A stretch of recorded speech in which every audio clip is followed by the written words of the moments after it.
My name is Emma Chen, and in the world of art collection, what looks like junk to the untrained eye can be worth millions to those who know what they're seeing. When my grandfather left me his seemingly modest art collection, my in-laws' mockery proved that money can't buy the expertise to recognize true value. Just look at this mess, Diana Wellington huffed, her designer heels clicking across the wooden floors of my grandfather's Victorian home. Decades of hoarding old paintings. What a waste of space. My husband Mark shifted uncomfortably beside me. The Wellington family owned one of San Francisco's most prestigious modern art galleries, where success was measured in celebrity clients and seven-figure sales. My grandfather's carefully curated collection of seemingly obscure Asian art didn't fit their definition of valuable. The storage fees alone must be killing you. Diana continued, wrinkling her nose at a delicate ink painting. You should have an estate sale. Clear it all out. I didn't bother explaining that my grandfather, James Chen, had spent 50 years building this collection with an expert's eye. He taught me everything. The subtle signs of authenticity, the hidden signatures, the historical significance of each piece. But more importantly, he taught me when to keep quiet about what you know. The discovery started during the initial inventory. In my grandfather's study, I found his meticulous documentation, provenance records, authentication papers, correspondence with museums and experts spanning decades. One name kept appearing: Dr. Sarah Zhang, curator of Asian art at the Metropolitan Museum. Your grandfather had an extraordinary eye, she told me when I called. He found pieces others overlooked, recognized significance others missed. Have you looked at the Song Dynasty scroll in his study? I had. It looked simple, a landscape in subtle ink strokes. My in-laws had dismissed it as amateur calligraphy. That scroll, Dr. Zhang said quietly, hasn't been seen in public since 1949. Museums worldwide thought it was lost during the Cultural Revolution. Your grandfather authenticated it 30 years ago but kept it private. Do you understand what this means? I did. That one scroll could be worth more than the Wellington Gallery's entire inventory. But that was just the beginning. I hired Catherine Morrison, a discreet art appraiser from Sotheby's, to evaluate the full collection. Her eyes widened as she moved from piece to piece. This collection, she whispered after 3 days of examination, is museum quality. The Tang Dynasty ceramics alone. How did he acquire all these? My grandfather's journals told the story. He'd spent his career as a history professor, traveling throughout Asia. While others chased famous names and obvious masterpieces, he looked deeper. He understood historical context, recognized authentic craftsmanship, and most importantly, knew how to verify what he found. Keep this quiet, Catherine advised, handing me her preliminary report. Once word gets out about this collection, everything changes. The numbers in her report made me catch my breath. Even the most conservative estimates were staggering. Meanwhile, Diana's campaign to help me deal with my problem inheritance intensified. I know it's hard to let go, she said during another family dinner at their Pacific Heights mansion. But these old paintings are just collecting dust. Our gallery could help you auction off the decent pieces. Mark's father, Richard Wellington, nodded sagely. It's the sensible thing to do. These elderly collectors, they lose perspective, end up filling their homes with worthless copies and forgeries. I sipped my wine, thinking of the authentication certificates hidden in my grandfather's study. You're probably right, I said mildly. That weekend, directors from major museums began discreetly visiting the house. Each one confirmed Catherine's assessment.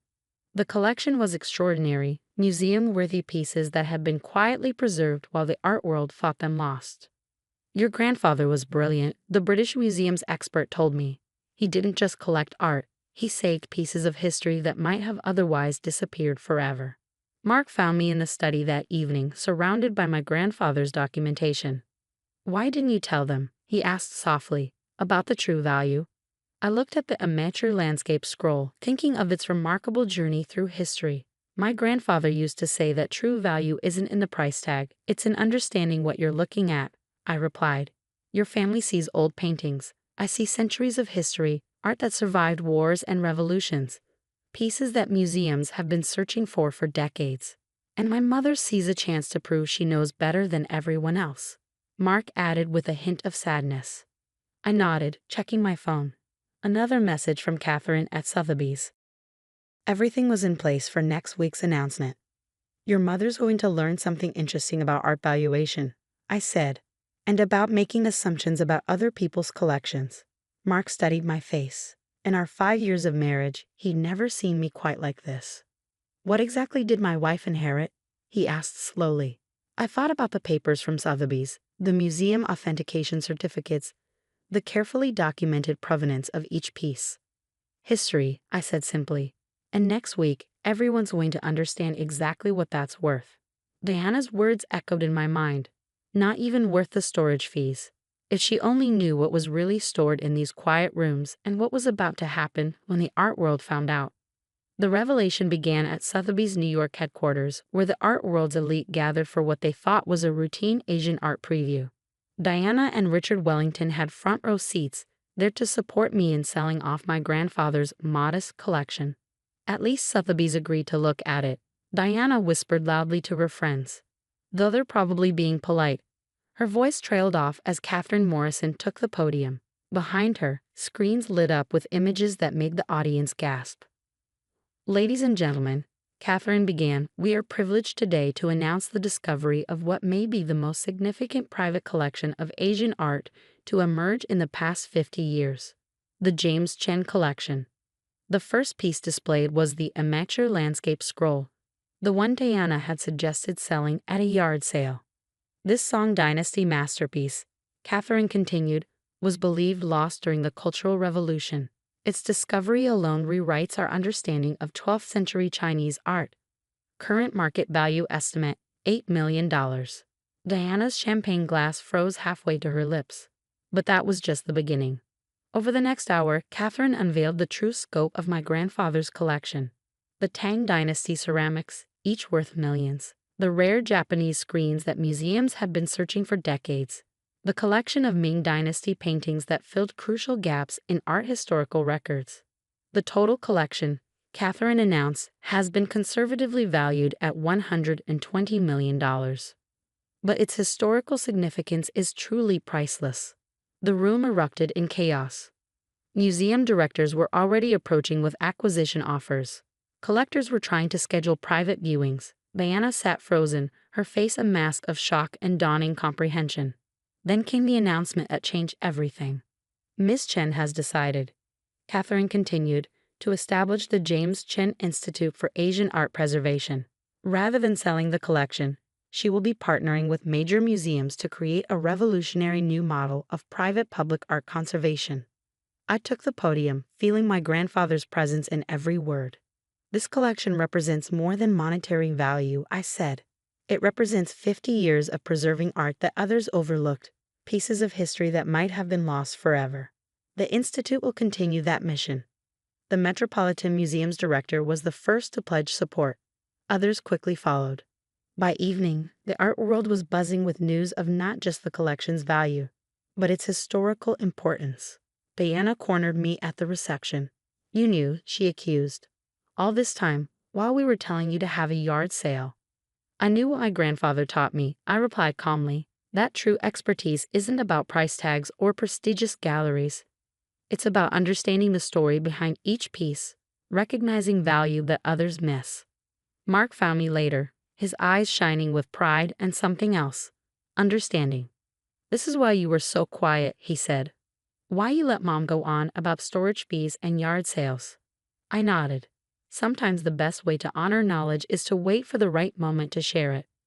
The transformation of both families was remarkable. The Wellingtons' approach to art shifted dramatically. Their gallery began featuring carefully researched pieces alongside their contemporary collections. Diana even enrolled in Asian art history courses. The James Chen Institute became a landmark institution in the art world. We partnered with universities and museums, creating programs to train new generations of art historians and conservators. My grandfather's meticulous documentation became a model for art authentication and preservation. Today, I'm writing this from my grandfather's study, now the Institute's main research center. The amateur landscape scroll hangs in a specially designed display case, its subtle beauty finally recognized by the world. Diana visits often, her designer heels now quiet on the wooden floors. She studies each piece with new eyes, asking questions about history and provenance. Last week, he helped fund a scholarship for students studying Asian art conservation. I was so wrong, she admitted recently, watching students examine a Tang Dynasty piece. I thought I knew everything about art because I knew about money. Your grandfather knew about art because he understood its soul. The collection that she once dismissed as worthless has become a pillar of art historical research. Scholars come from around the world to study pieces that my grandfather quietly preserved while others overlooked them. Mark runs the Institute's educational programs now, sharing the knowledge his father-in-law left behind. Sometimes the most valuable things, he tells students, are the ones that don't shout their worth to the world. In my office, I keep two things: my grandfather's first acquisition journal and Diana's handwritten note suggesting a yard sale. They remind me that value isn't always obvious to those who only look at surfaces. Last month, we discovered another important piece in my grandfather's records, a previously unknown Yuan dynasty painting, perfectly preserved and documented. Diana was the first person I called. "Come see what we found," I said. She arrived within the hour, not to judge, but to learn. Sometimes the best revenge isn't about proving people wrong. It's about teaching them to see what was there all along. My grandfather understood that. He spent 50 years quietly preserving art that the world had forgotten, knowing that someday someone would understand its true value. As I watch new students examine each piece with wonder, learning the subtle signs that distinguish true masterpieces from mere expensive paintings, I think about different kinds of inheritance. Money, property, art, these are simple things. But the real inheritance my grandfather left was something far more valuable. The knowledge to see beauty others miss, the patience to preserve what seems forgotten, and the wisdom to know that true value often hides in plain sight. The art world now speaks of the James Chen collection as a testament to one man's vision and his granddaughter's dedication to sharing it with the world. But for me, it's simpler than that. It's about understanding that sometimes the most precious things are the ones that others dismiss as worthless. And sometimes the quietest collectors leave the loudest legacies, just like my grandfather always knew they would. The lobby of the Golden Crown brand hotel sparkled with its usual opulence: crystal chandeliers, marble floors, and the quiet efficiency of staff in their signature gold-trimmed uniforms. As director of operations, I'd spent 5 years perfecting every detail of the guest experience. Now, standing in my office on the top floor, I watched Robert Crawford, my father-in-law and CEO of Golden Crown Hotels, pace like a caged lion. "The numbers don't lie, Michelle," he said, waving the quarterly report like a weapon. "Occupancy rates are down 15% across the chain. We're losing market share to boutique hotels. Your modernization strategy is failing." I kept my voice calm, thinking of the real numbers safely stored in my private cloud drive. The temporary dip is expected during renovations. Our advance bookings for next quarter are actually up by.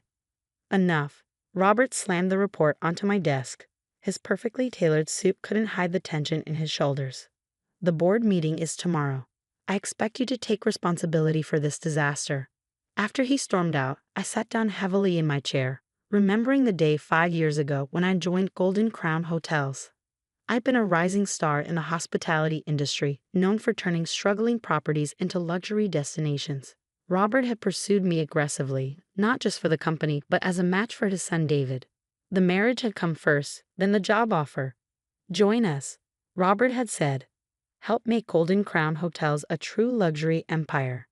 Back then, I believed him. Believed in his vision of a family-run business where merit mattered more than blood. How naive I'd been. My phone buzzed. A text from David. "Dad just called. What's going on?" I stared at the message, wondering if my husband had any idea what his father was planning.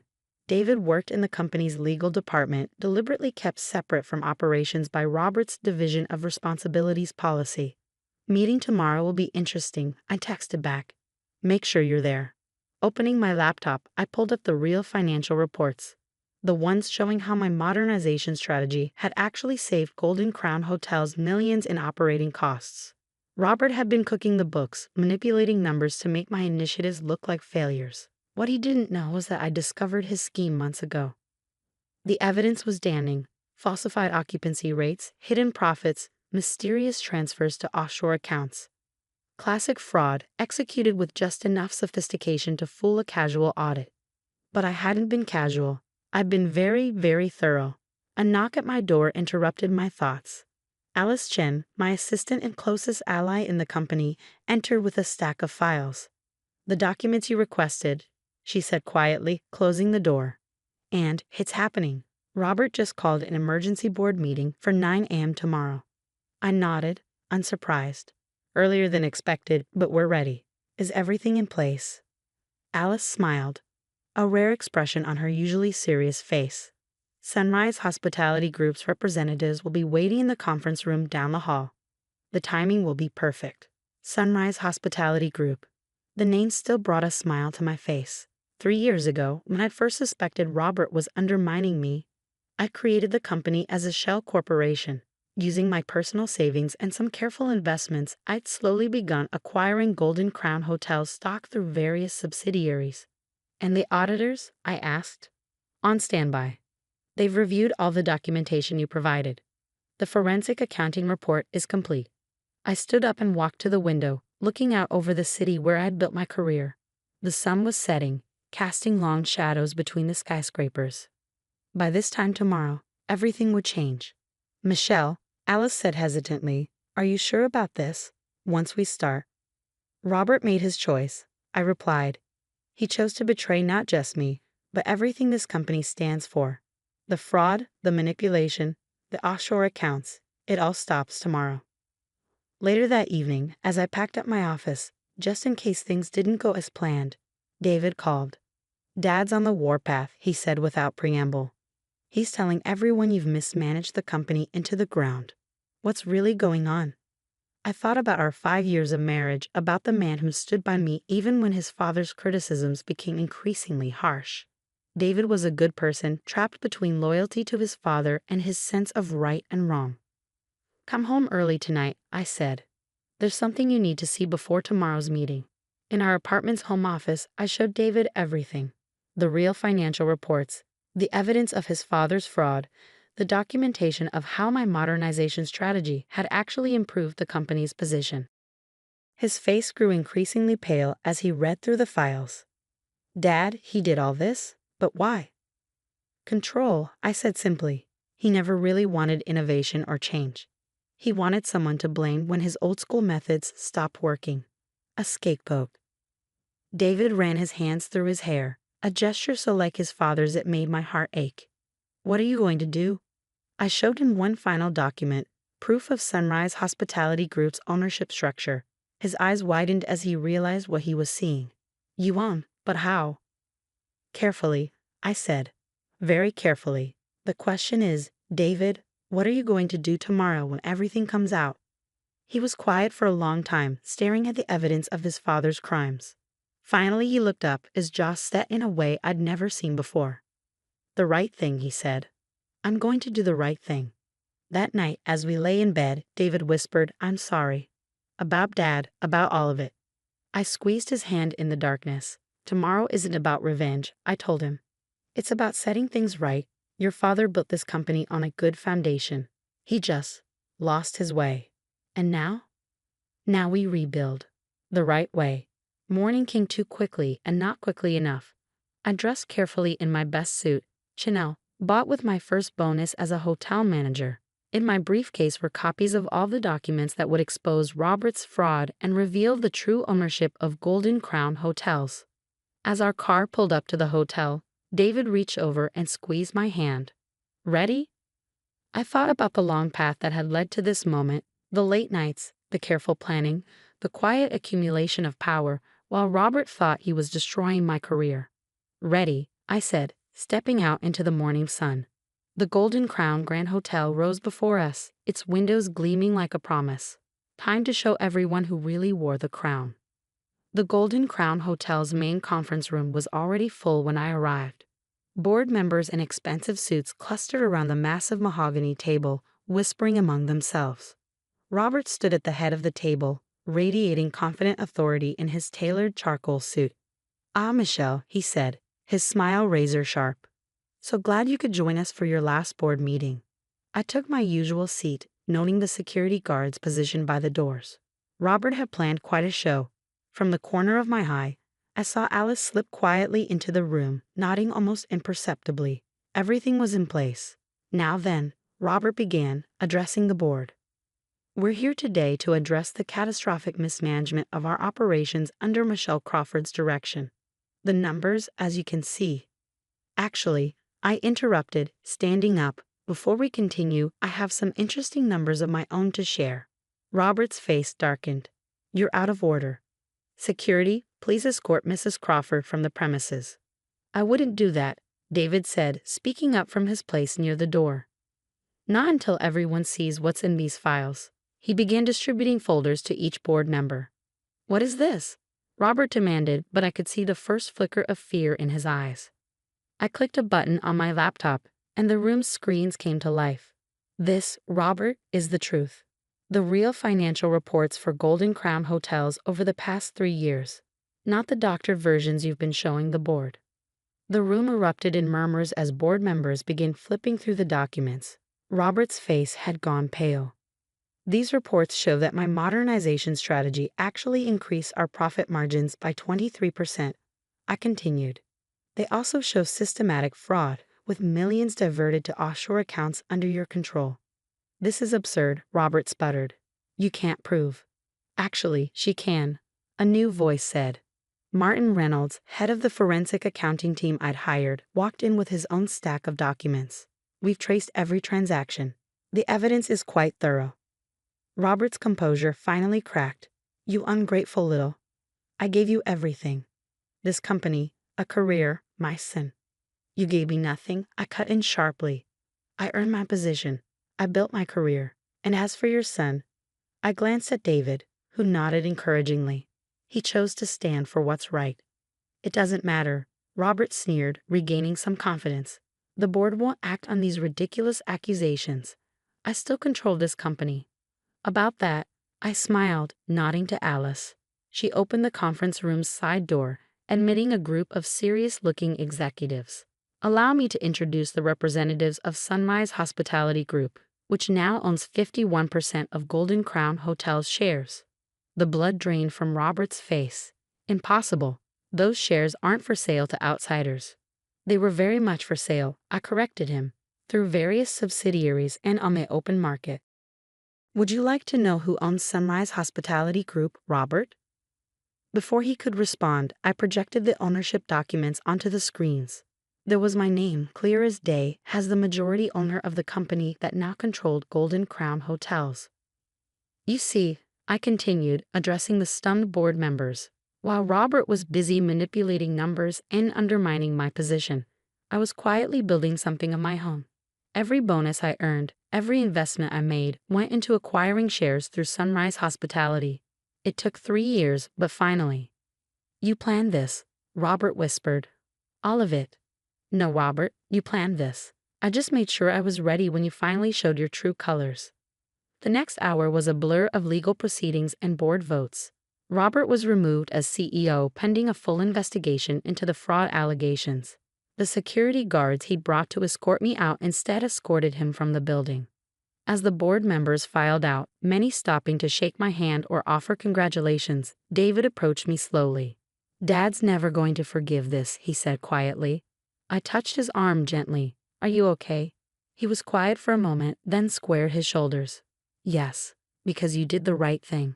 We did the right thing. In the weeks that followed, Golden Crown Hotels underwent a transformation. The forensic audit revealed the full extent of Robert's fraud, nearly $50 million diverted to personal accounts over 5 years. The press had a field day with the story. Hotel Harris outsmarts corporate tyrant was my personal favorite headline.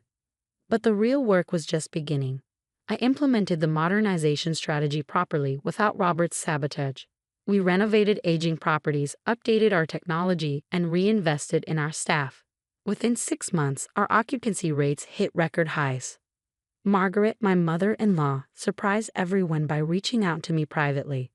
I always knew Robert was too controlling, she admitted over coffee one day. I just never had the courage to stand up to him. It wasn't about courage, I told her.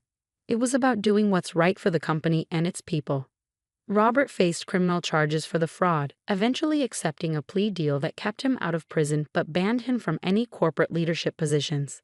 David visited him occasionally, trying to maintain some family connection while standing firm on his principles.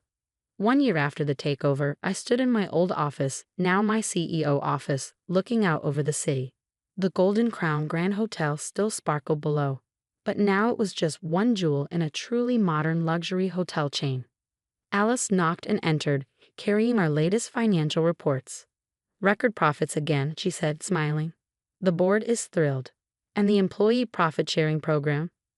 Rolling out next month. The staff can't believe they're getting ownership stakes." I smiled, thinking of how far we'd come. The hotel empire Robert had built through fear and manipulation was now growing through innovation and shared success. Every employee had a stake in our future, just as I'd always believed they should. That evening, as David and I had dinner in the hotel's rooftop restaurant, he raised his glass in a toast. "To the real queen of Golden Crown hotels." I clinked my glass against his, thinking of the long journey that had brought us here. "To doing things the right way," I corrected him. "And to family, the ones we choose and the ones who choose to do right." Looking out over the city lights, I remembered something my first hotel mentor had told me. In this business, luxury isn't about gold fixtures and marble floors. It's about making people feel valued. Robert had never understood that. He'd seen the crown but missed the responsibility it represented. Now, Golden Crown Hotels was more than just a luxury brand. It was a testament to the power of patient planning, ethical leadership, and the courage to stand up for what's right. The crown had fallen, yes, but something much more valuable had taken its place. A legacy built on integrity, innovation, and shared success. As for me, I kept Robert's old nameplate on my desk, turned face down. Not as a trophy, but as a reminder that true power isn't about control. It's about creating something worth controlling in the first place. The glossy startup world loves its hierarchies. Corner offices for the visionaries, glass-walled meeting rooms for the strategists, and tucked away in the back, hidden behind monitors and spreadsheets, people like me. At least that's what they thought. My name is Alex Chen, and for 2 years I've played the role of a mid-level data analyst at TechVision Dynamics, enduring the condescending smiles and dismissive glances of executives who never bothered to look deeper. What they didn't know was that their ambitious $100 million merger deal would soon land on my other desk, the one at Global Venture Partners, where I served as head of technical due diligence. The company holiday party was in full swing at the Grand Meridian Hotel when everything started to unravel. Christmas lights twinkled overhead as I nursed a club soda, watching our CEO, Richard Sterling, hold court near the bar. "TechVision is about to change the game," he announced, gesturing with his martini. "Our merger with Innovatex will create the biggest AI platform in the industry, just waiting on some final approvals from the investors." My direct manager, David Cooper, nodded eagerly. "The team's been working overtime to prepare all the technical documentation." "Well, most of the team." He glanced my way with a smirk. "Some people prefer to stick to their simple spreadsheets." I took another sip of my club soda, thinking about the preliminary due diligence report sitting on my desk at GVP. The one highlighting serious flaws in TechVision's AI architecture, flaws that could sink the entire merger. "Alex," David called out, waving me over. "We were just discussing career ambition. Care to share your 5-year plan? Still happy with data entry?" I walked over slowly, wearing the same neutral expression I perfected over 2 years of undercover work. As GVP's head of technical assessment, I was tasked with embedding myself in promising startups, evaluating their true technical capabilities from the inside. TechVision had seemed promising at first until I discovered the cracks in their foundation. "I like my spreadsheets," I said mildly. "They're illuminating." Richard laughed, that rich CEO laugh that suggested he'd never face real consequences. "See, David? Some people just don't have that killer instinct. Not everyone's cut out for the big leagues." "Speaking of big leagues," David said, straightening his designer tie, "I heard Global Venture Partners is sending their top technical expert to review the merger next week. Richard, we should have Alex prepare some basic data visualizations. Something simple they can understand." If they had been paying attention, they might have noticed the slight curve of my lips. GVP's top technical expert was indeed coming. I just hadn't decided which designer suit I would wear to that meeting. Of course, I replied. I'll make sure everything is thoroughly documented. Don't stress too much, Richard said, patting my shoulder condescendingly. Just stick to what you know. Basic data entry. Leave the complex stuff to the real engineers. Later that evening, as the party wound down, I overheard Richard talking to our Chief Technology Officer, Marcus Wong. The merger's in the bag, Richard boasted. Innovitex is desperate to sell, and GVP's technical review is just a formality. By this time next week, we'll be running the biggest AI platform in the business. Marcus shifted uncomfortably. About the technical review, there are some aspects of our system that might need explanation. The neural network bottlenecks? I asked innocently, causing both men to turn. Marcus's eyes widened. How did you? Just something I noticed in the data, I said with a shrug. Probably nothing important. Richard waved his hand dismissively. Stick to your spreadsheets, Alex. Marcus has everything under control. I nodded and walked away, pulling out my phone to send a quick message to my real team at GVP. Schedule the technical review for Monday, 9 a.m. And make sure you record everything. The weekend passed slowly. I spent it reviewing TechVision's technical documentation one final time, comparing it with the actual system performance data I'd been quietly gathering for months. The discrepancies were stark. Promised AI capabilities that didn't exist, scalability claims that defied physics, and security protocols that would crumble under any serious load. Sunday night, my phone buzzed with a message from David. Need those visualizations for the GVP meeting by 8 a.m. Nothing complicated. Pie charts should be your speed. I smiled, sending back a simple will do. Then I opened my laptop and began preparing a very different kind of presentation. One that would expose every flaw, every exaggeration, and every technical debt that TechVision had tried to hide. Monday morning arrived crisp and clear. I got to the office early, wearing one of my basic analyst outfits, khakis and a plain blue shirt. David was already there, pacing the conference room. Where are those visualizations? He demanded. GVP's technical expert will be here any minute. Just finishing up, I replied, watching the elevator numbers climb. Richard burst in, adjusting his tie. Everyone ready. This is just a formality, but let's look sharp. Alex, try not to speak unless spoken to. We don't want to confuse the investors with data entry talk. The elevator dinged. David straightened his jacket. Richard plastered on his CEO smile. My phone buzzed one last time. A message from my assistant at GVP. The team's ready. Give them hell, boss. I stood up slowly, feeling the weight of 2 years of undercover work, 2 years of collected evidence, 2 years of quiet observation coming to a head. Sometimes the best position isn't the most visible one. Sometimes real power lies in what others don't see coming. Richard's smile faltered as my GVP team stepped into the conference room, each carrying tablets loaded with my comprehensive technical assessment.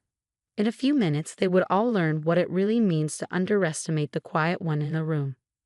The conference room fell silent as my GVP team filed in, each taking their positions with practiced precision. I remained standing by my basic analyst desk, watching Richard's confident smile begin to waver. Welcome, he began, extending his hand to the group. I'm Richard Sterling, CEO of TechVision. We're excited to demonstrate our technical capabilities and finalize this merger. David jumped in, ever the eager subordinate. We've prepared some simple visualizations for you. He glanced my way. Alex, why don't you pull up those pie charts? Actually, I said, straightening my posture and switching to my GVP voice, I have a different presentation in mind. The change in my demeanor was subtle but immediate. Gone was the quiet analyst's slouch, replaced by the confident bearing of someone who controlled billion-dollar investment decisions. I don't understand, Richard said, looking between me and my team. Where's the technical expert from Global Venture Partners? You're looking at him. I pulled out my GVP credentials. Alex Chen, head of technical due diligence at Global Venture Partners. For the past 2 years, I've been conducting a deep cover assessment of TechVision's technical capabilities. The color drained from David's face. Richard gripped the edge of the conference table. Marcus, our CTO, closed his eyes in resignation. He'd suspected something was off about my basic data analysis. "This is some kind of joke," David stammered. "You're a data entry clerk. You make spreadsheets." "Very detailed spreadsheets," I agreed, nodding to my team. They simultaneously opened their tablets, projecting multiple screens onto the conference room wall. Spreadsheets that document every exaggeration, every technical debt, and every false claim TechVision has made about its AI capabilities. Richard found his voice, anger replacing shock. "You can't do this. You signed NDAs." "With TechVision, yes. But my primary contract is with global venture partners. Everything I've documented has been completely legal." I pulled up the first analysis screen. "Let's talk about your neural network architecture." For the next 2 hours, I methodically deconstructed every aspect of TechVision's technical facade. The promised AI capabilities that were actually hard-coded decision trees. The scalability claims that fell apart under basic stress testing. The security protocols that would crumble under any serious attack. "Our system works perfectly," Richard protested, but his voice lacked conviction. "Does it?" I pulled up a live dashboard. "Right now, your main processing cluster is running at 98% capacity, handling just your test data.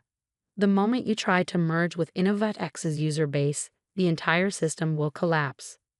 David, who had been unusually quiet, suddenly spoke up. "All those late nights you spent fixing spreadsheet formulas. I was running penetration tests, performance assessments, and code reviews." I nodded. "Amazing what people will ignore when they think you're just doing basic data entry." Marcus leaned forward. "The bottleneck issues I could never track down were documented in my weekly reports that no one bothered to read carefully." I pulled up one such report. Page 47, paragraph 3. "I literally wrote critical system failure imminent under load 2 months ago." Richard slammed his hand on the table. "This is a hit job. You've been sabotaging us from the inside." "On the contrary," I said calmly, "I've been trying to help you succeed. Those simple spreadsheets included detailed recommendations for fixing these issues. You just never took the time to understand them." I paused, letting that sink in. Too busy mocking the data analyst, I suppose. The room fell silent as my team continued displaying screen after screen of damning evidence. Years of technical debt, hidden system failures, and architectural flaws, all meticulously documented by the basic analyst they'd underestimated. Finally, Richard asked the question I'd been waiting for. "What happens now?" I closed my laptop. "Now you have 2 options. Option 1, we end this meeting and I submit my official recommendation against the merger. TechVision's technical insolvency becomes public record, your stock plummets, and InnovatX walks away." David's face had turned an interesting shade of gray. "And option 2, you accept GVP's intervention package. We bring in our technical team, openly this time, and spend the next 6 months fixing your architecture from the ground up. You delay the merger announcement, focus on building something real instead of something that just looks good in pitch meetings." 6 months? Richard exclaimed. The board will never. "The board will do exactly what Global Venture Partners recommends," I cut in, "unless they prefer to lose their primary investor. Your choice." Marcus, ever the pragmatist, spoke up. "We should take the intervention package. We need the help, Richard. We always have." Richard slumped in his chair, the weight of reality finally hitting him. "All this time, you were evaluating us? Every meeting where you ignored my input, every time you dismissed my concerns as basic analyst confusion, every condescending remark about data entry." I allowed myself a small smile. "I was building a case that would either save your company or expose its failures. You decided which it would be through your own actions." Over the next hour, we laid out the terms of the intervention. My team would embed within TechVision, this time openly, to rebuild their systems properly. The merger would be delayed but not canceled, contingent on meeting specific technical benchmarks. As the meeting wound down, David approached me awkwardly. "About all those times I mean the way I treated you." "Save it," I said, gathering my things. "Just read the damn spreadsheets next time." In the following months, TechVision underwent a transformation. Richard was replaced by the board, with Marcus stepping up as interim CEO. David found himself reporting to one of my team members, learning what real data analysis looks like. The company's culture shifted from flashy promises to solid engineering. 6 months later, when the merger finally went through, it was based on real technology and genuine innovation. TechVision's stock didn't just survive. It thrived because this time the company had substance behind its style. I moved on to my next assignment, but I left something behind on my old analyst desk. A simple spreadsheet with one cell highlighted. It contained all the evidence I'd gathered, every flaw I'd documented, every recommendation I'd made that had been ignored. At the bottom was a single note. The quiet ones are watching, the quiet ones are learning, and sometimes the quiet ones are running the whole game. Richard occasionally reaches out, asking for consulting work or investment introductions. I respond with the same message each time.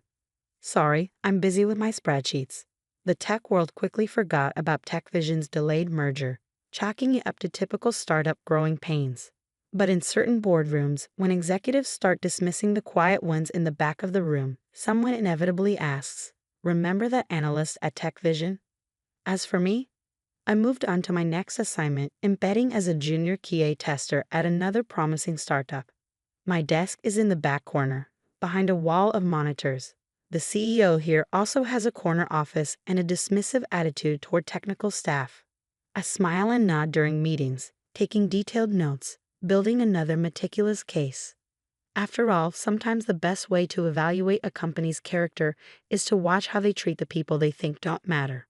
And in my experience, the ones who dismiss the quiet observers are usually the ones with the most to hide and the most to lose when the truth finally comes out. And to my youngest daughter, Rebecca, I leave the wine cellar and all its contents.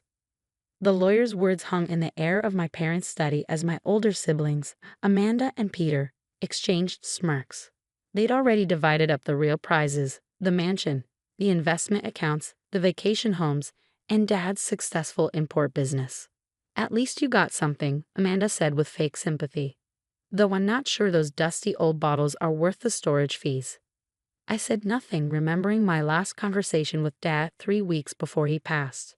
He'd taken me down to the wine cellar, something he'd done countless times throughout my childhood.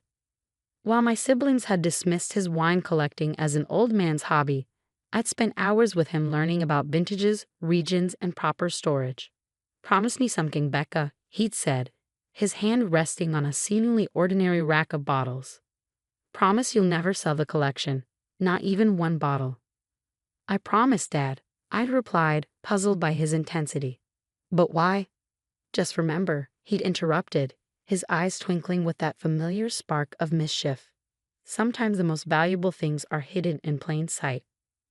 Now, watching my siblings divide up their millions, I wondered what he'd meant. The wine cellar, while extensive, had never seemed particularly valuable. Most of the bottles appeared to be everyday wines, nothing that would interest serious collectors. "Ms. Williams?" The lawyer's voice pulled me from my memories. "Your father left this for you as well." He handed me an envelope with "For Rebecca. Open alone," written in Dad's distinctive handwriting. Peter snorted. Probably instructions on how to drink cheap wine. I tucked the envelope into my purse, ignoring their laughter. After the will reading, I drove straight to the estate, using my key to enter the wine cellar. The familiar smell of oak and earth welcomed me as I descended the stone steps. Everything looked exactly as it had during my last visit with Dad. Rows of bottles lined the walls, their labels dusty but legible. Nothing seemed remarkable or particularly valuable. Sitting on a wooden stool by Dad's old tasting table, I opened his letter. "My dearest Becca, if you're reading this, then you've inherited what appears to be a modest wine cellar. Your siblings, like most people, see only what's on the surface. But you've always looked deeper, understood that true value isn't always obvious. Remember all those hours we spent discussing wine? The stories I told about each bottle? There was more to those lessons than just wine appreciation. Look at the third rack from the left, fifth row up. Find the 1982 Bordeaux with the slightly torn label. Pull it forward, but don't drop it. All my love, Dad." My heart pounding, I followed his instructions. The bottle moved strangely, like a lever, and suddenly there was a soft click. The entire rack swung outward, revealing a hidden door with a keypad. My hands trembling, I entered the date Dad had always said was the most important in wine history, the day Prohibition ended. The door opened silently, revealing a chamber I'd never known existed. Inside, illuminated by soft lighting, was a collection that made me gasp. Hundreds of bottles, each one a legendary vintage. First growth Bordeaux from the 1800s, pre-phylloxera Burgundies, wines that I'd only read about in Dad's old books. A leather-bound ledger sat on a climate-controlled desk. Opening it, I found meticulous records of each bottle's provenance, complete with authentication certificates and purchase records. The total value made me dizzy, over $40 million at current market prices. But there was more. A second ledger detailed Dad's real business, not just importing wine, but authenticating and trading rare vintages for an exclusive network of collectors. The wine cellar above had been a clever cover, making the estate appear unremarkable to potential thieves. A letter lay beside the ledgers. Becca, now you understand why I made you promise not to sell. This collection represents 40 years of carefully built relationships with the world's most serious wine collectors. They trust our family because we've always operated with discretion and expertise. Your siblings see wine as just expensive grape juice. You understand it's about history, culture, and connections. That's why you're reading this letter instead of them. The collection is well documented and fully insured. My attorney, Mr. Phillips, has all the necessary paperwork. He's been handling the legal aspects for decades and will help you understand everything. But first, you need to prepare. Amanda and Peter won't stop at trying to claim the cellar once they realize what they've missed. They'll try everything to gain control. Don't let them. You're ready for this, Becca. You understand what makes wine truly valuable, not just its price, but its story, its history, the connections it creates between people and cultures. All my love, Dad P has checked the small black book in the corner. You'll find tomorrow's appointment particularly interesting. The book contained details of a meeting scheduled for tomorrow morning with the curator of rare wines for the royal family interested in acquiring several pre-war Burgundies. The bottles in question sat in a special case nearby, their combined value enough to buy a small island. As I stood in that hidden room, surrounded by liquid history worth millions, I heard Amanda's words echo. At least you got something. I smiled, thinking of all the exclusive tastings Dad had hosted in the modest cellar above, quietly maintaining relationships with the world's most influential collectors, while others underestimated him. Tomorrow would be interesting indeed. Looking back at Dad's letter, I noticed a line I'd missed before. P.P.S. The security cameras have already caught Peter trying to inventory the cellar tonight. The footage might be useful later. I checked the sophisticated security system's feed. Sure enough, there was Peter sneaking around with a wine pricing app, probably looking for anything valuable enough to challenge the will over. That's when I truly understood. Dad hadn't just left me a wine collection. He'd left me everything I needed to protect it. The cellar bell chimed. Someone had entered. Through the security monitor, I saw Amanda wandering the outer cellar, probably looking for expensive labels she could claim had sentimental value. Let her look, I thought. The real treasures were safe behind stone and steel, waiting for someone who understood their true worth. Just like Dad had waited for someone who understood his. The next morning, I arrived at the cellar early to prepare for the royal family's curator meeting. Amanda's Mercedes was already parked outside, and I could see Peter's Range Rover turning into the driveway. Perfect timing. I straightened my vintage Cartier watch, a gift from Dad that my siblings had always dismissed as a reproduction, and waited. Becca. Amanda's voice carried down the cellar stairs. We need to talk about proper storage for these wines. Peter and I think. Later, I interrupted, checking my phone. I have an appointment. An appointment? Peter scoffed as he joined us. In this dusty cellar. With who? The cellar door opened again, and Sir James Wellington, chief wine curator for the royal family, descended the stairs.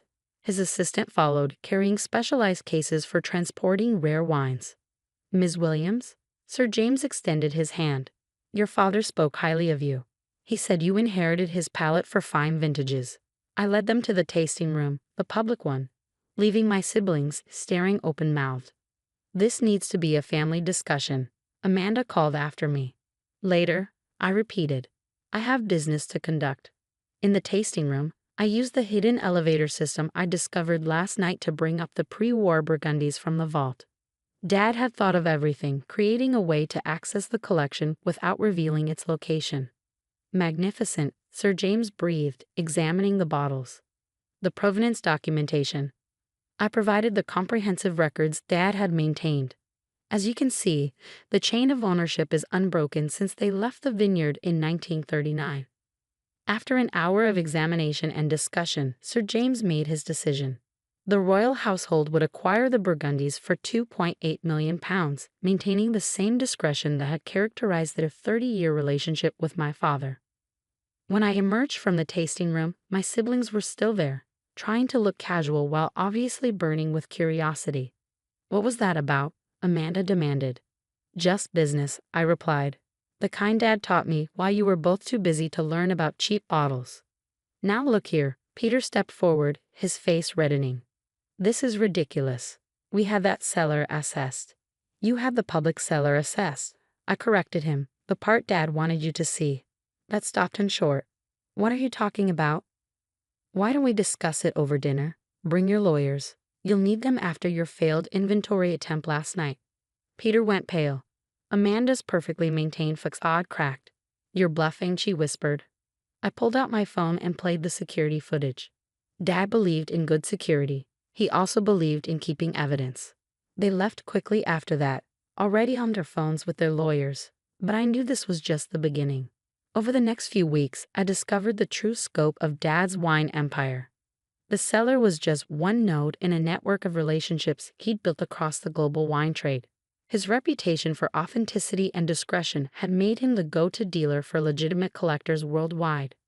The public cellar served multiple purposes: a cover for the real collection, a way to spot potential clients, and most importantly, a test of character. How people treated what they thought was a modest wine cellar revealed everything about how they handled truly valuable vintages. My siblings, predictably, launched a legal challenge to the will. They claimed Dad hadn't been of sound mind, that I had manipulated him, that the cellar's true value had been concealed from him. But Dad had prepared for that too. Mr. Phillips, his lawyer, presented years of documentation showing his careful evaluation of all his children. Notes about Peter's attempts to sell off worthless wines for quick cash. Records of Amanda's complaints about the embarrassing cellar and her refusal to learn about wine, and detailed observations of my own growing understanding of both wine and people. "Your father," Mr. Phillips told me after we won the court case, "was playing a very long game. He needed someone who understood that true value isn't always obvious in wine or in people." The victory was comprehensive. Amanda and Peter were forced to pay damages for the attempted inventory theft and sign agreements preventing them from interfering with the business. But success brought its own challenges. Running an international wine trading business required more than just knowledge of vintages and regions. It needed discretion, judgment, and an ability to read people as carefully as you read wine labels. Gradually, I built my own reputation while maintaining Dad's high standards. The public cellar continued to operate, still serving as both cover and testing ground. I even hired Peter's daughter, who shared my love of wine and had her grandfather's eye for quality, as an apprentice, proving that sometimes taste skips a generation. 1 year after Dad's death, I sat in a hidden vault with a glass of his favorite Bordeaux, reading his personal journals. One entry stood out. "The greatest treasures aren't always the ones in plain sight. Sometimes they're the people others overlook, the potential others miss, the value others are too blind to see. Becca understands this. That's why she'll take what I've built and make it even stronger." He'd been right, of course. The real inheritance wasn't just the multi-million-dollar wine collection or the network of international clients. It was the wisdom to see beyond surfaces, to understand that true worth often hides behind modest labels. Amanda and Peter had inherited the mansion and money, the obvious wealth.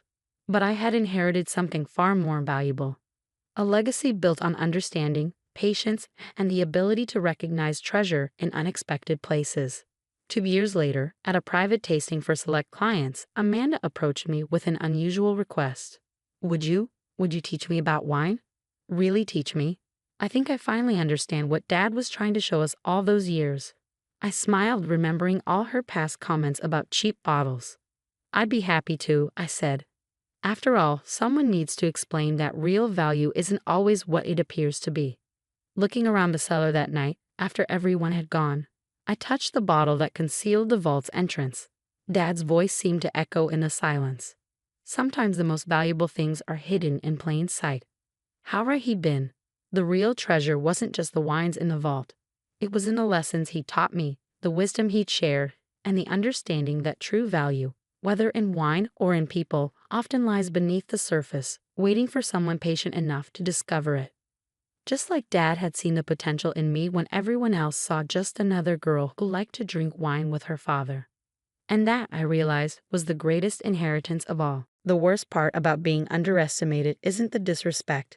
It's watching people congratulate themselves for being so much smarter than you. That's what I thought as I watched my boss, Derek Wilson, strut around the conference room, preparing to land what he called the biggest client in company history. My name is Sophia Chen, and for the past 3 years, I've been a senior software engineer at TechCore Solutions, enduring endless condescension while quietly building something that would change the entire industry. Not that anyone at TechCore knew that. To them, I was just the quiet coder who needed to focus more on meaningful work. It all started 4 years ago when I noticed a fundamental flaw in how cloud security systems handled quantum computing threats. Everyone was so focused on building bigger walls that they missed the obvious solution: a dynamic architecture that could adapt and evolve faster than any quantum attack. I took the idea to Derek first, back when I still believed in the corporate ladder. Quantum computing threats? He'd scoffed, barely looking up from his phone. That's decades away from being relevant, Sophia.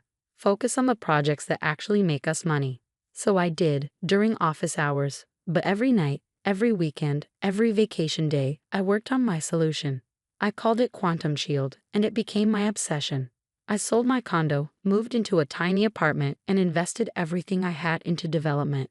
My sister Maya thought I was crazy. "You're working 2 full-time jobs and living like a college student," she'd say during our weekly calls. "At least tell me what you're building." But I couldn't. The technology was too valuable, too revolutionary. Instead of seeking investors or partners, I kept everything under wraps, operating through a maze of shell companies and anonymous entities. The only person who knew the truth was my lawyer, James Wong, who helped me patent and protect everything. "This is unprecedented," he'd said, reviewing the final documentation. "You've basically solved the quantum security crisis before most people even realize it exists." I launched Quantum Shield quietly through a company called Nova Quantum Solutions. No publicity, no marketing, just discreet meetings with major tech firms who quickly recognized its potential. Within 6 months, we had contracts with 3 of the largest cloud providers in Asia. Within a year, European banks were lining up. All while I kept showing up at TechCore, enduring Derek's endless criticism and mentoring. "You need to be more aggressive, Sophia," he'd say in my performance reviews. "More innovative. Where's your leadership potential?" I sat through countless meetings watching him take credit for my ideas, promote less qualified men over me, and dismiss my suggestions about modernizing our security infrastructure. "When you've been in this industry as long as I have," he'd say, "you'll understand how things really work." The irony was almost worth the humiliation. Almost. Everything changed last month when Derek called an all-hands meeting to announce TechCore's biggest opportunity yet.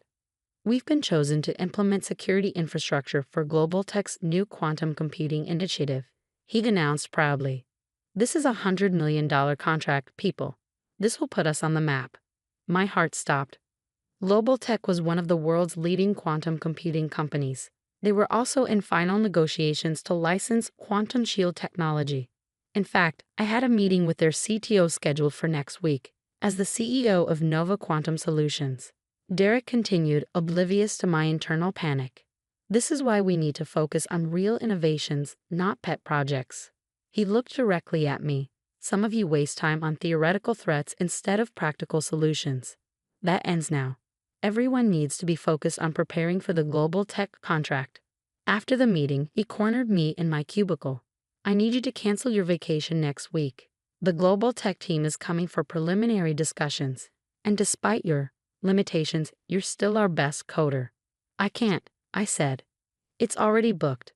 Family emergency." This is exactly what I'm talking about, Sophia. No leadership potential. No commitment to success. You're barely keeping up with your current projects because you waste so much time on your little research ideas. I thought about the string of promotions I've been passed over for, the countless times he dismissed my suggestions, the years of watching him promote his golf buddies while telling me I wasn't ready for advancement. "You know what?" he sneered. "Take your vacation. Maybe while you're gone, I'll find someone with real potential to replace you." That night, as I reviewed the final paperwork for the global tech deal, I made a decision. It was time for Nova Quantum Solutions to go public, and I knew exactly where to make the announcement. I called James. "Remember that plan we discussed about revealing everything? Let's do it. But I want to make some changes to the timeline." "Are you sure?" he asked. "Once this starts, there's no going back."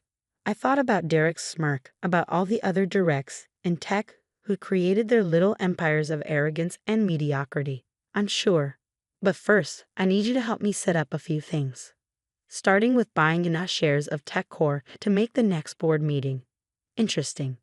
Over the next week, I quietly put everything in place. During the day, I watched Derek parade around the office, bragging about how he was going to handle the global tech negotiations personally. At night, I prepared for a very different kind of meeting. The funny thing about people who underestimate you is how they never see you coming. They're so convinced of their own superiority that they miss all the signs, even when they're staring them in the face. Derek had no idea that his biggest client was about to become his worst nightmare, or that the barely keeping up engineer he dismissed for years was about to become his boss.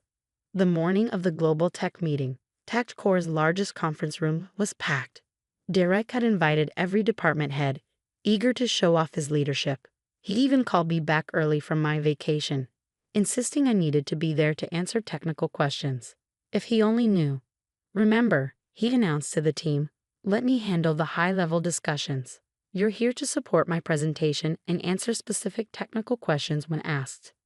I sat quietly in the back, dressed more formally than usual in a tailored black suit. Derek barely glanced at me, too busy adjusting his tie and rehearsing his pitch. At exactly 10 a.m., Sarah from reception led in the global tech team. I recognized Michael Chang, their CTO, from our private meetings. His eyes met mine briefly, but his professional poker face revealed nothing. "Welcome to TechCore Solutions," Derek began, oozing confidence.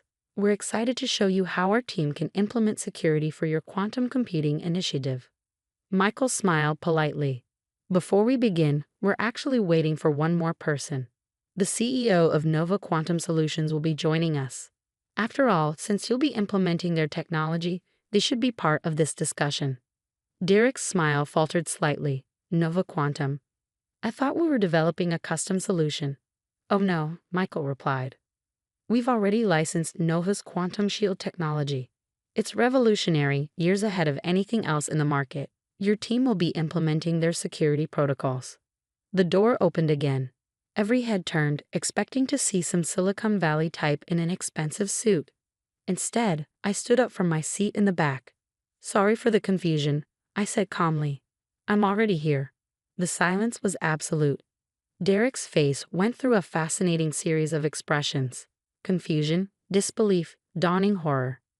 "Allow me to introduce myself properly," I continued, walking to the front of the room. "I'm Sophia Chen, CEO of Nova Quantum Solutions and the creator of Quantum Shield technology." "This is a joke," Derek sputtered. "Sophia is a junior engineer. She works for me." "Actually," James Wong said, walking in with a thick folder, "Ms. Chen has never been junior anything. She's been running Nova Quantum while working here, building a company currently valued at just over $3 billion. Derek collapsed into a chair. $3 billion. "And that's not all," James continued. "Through a series of strategic investments over the past month, Nova Quantum Solutions now owns a controlling interest in TechCore. The board approved the acquisition this morning." I could practically hear Derek's world crashing down around him. The engineer he'd dismissed for years, whose ideas he'd stolen, whose potential he'd denied, was now effectively his boss. "This is impossible," he whispered. "No, Derek," I replied. "This is what happens when you underestimate people. When you dismiss innovation because it doesn't fit your narrow vision. When you mistake quietness for weakness." Michael Chang cleared his throat.